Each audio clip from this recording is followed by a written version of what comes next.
Not at all. Okay, you're not satisfied. Now, I agree it's a problem. 80% of whites kill whites, correct? I won't dispute that figure. Okay, actually, it's 83%.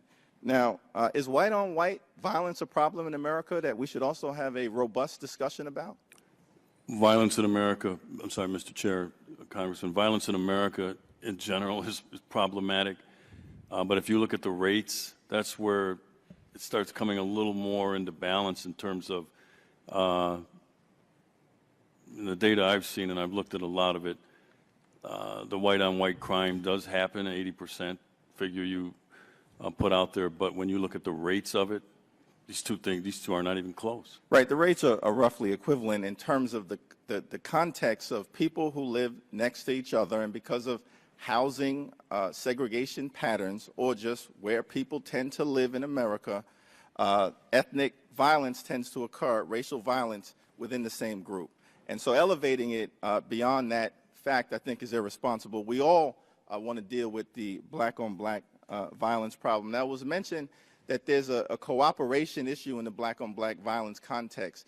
I don't think I've heard the phrase mentioned, blue wall of silence, here. So if we're going to have a conversation about cooperation when someone crosses the line, seems to me to make sense that we also have to deal with what may be another elephant in the room, to use your term, Sheriff Clarke, the blue wall of silence, that the overwhelming majority of officers are good officers. But what often occurs is that when an officer crosses the line, the ethic is not to cooperate or participate or speak on what a bad apple officer has done. Professor Ramirez, would you agree that that's perhaps something that we should also be focused on? I think it's a serious problem both at the federal and state level. And as I said earlier, in my own experience in trying to prosecute police officers, I had problems. Here's just one problem. The FBI and DEA said we won't even serve subpoenas on a case in which there's a police officer as a defendant. Here's a second problem. They tried to testify in the case in favor of the police officer, saying that they had made their own independent evaluation of the case. This is a case, by the way, that was adjudicated guilty against all officers, and they were incarcerated for between 10 and 20 years after the trial. And as you know, in Boston, we had a problem with the FBI, that there were FBI agents who were engaged in a series of misconduct with Whitey Bulger, and that went on for many years and was not prosecuted. Thank you, Professor Ramirez. My time is getting ready to expire, but Sheriff Clarke, you also mentioned that, the use of force should be examined in terms of factual data and not an emotional foundation of false narratives. Is that correct? Did I get your testimony correct in that regard? Mr. Chair and Congressman, yes. Okay.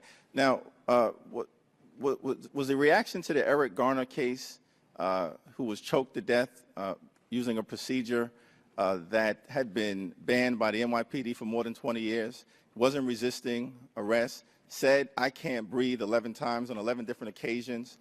There was no response by all of the police officers who were there. Was that a false narrative that people in the city of New York and the country are reacting to, sir?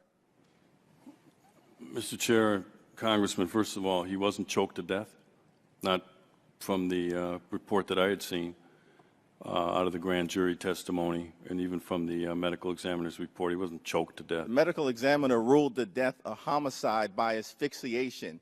In the ghetto, that's called being choked to death, sir. Well, we could have this discussion later on then about the facts, because we could be here for a while. My understanding is he died of a heart attack, okay?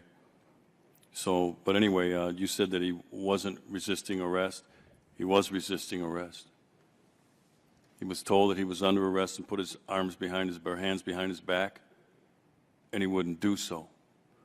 And that's why I put in my remarks here the reference from Thomas Sowell about when law enforcement officers tell someone they're under arrest and they can't use force to execute that arrest. We don't have the rule of law when it's merely a suggestion for them that they're going to jail or to put their hands behind their back.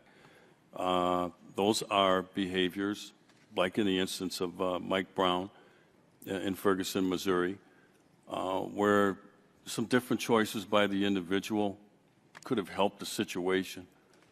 In other words, Mike Brown was just simply told to get out of the street.